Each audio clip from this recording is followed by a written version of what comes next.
রায়হান একসময় মাদ্রাসার ছাত্র ছিল। কোরআনের তিলাওয়াতে তার হৃদয় ভরে যেত।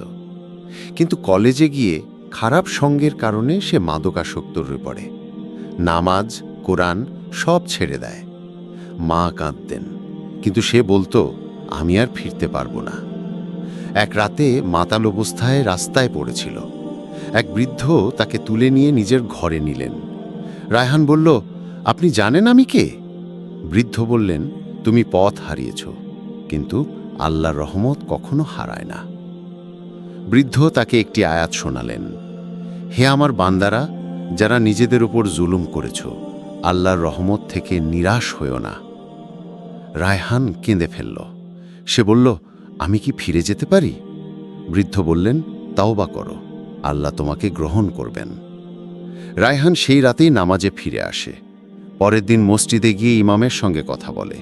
ইমাম বলেন, তোমার অতীত নয়, তোমার বর্তমানেই তোমার পরিচয়। রায়হান এখন মসজিদের মুয়াজ্জিন। সে যুবকদের বলে, আমি ছিলাম অন্ধকারে, কিন্তু আল্লাহ আমাকে আলোতে ফিরিয়ে এনেছেন।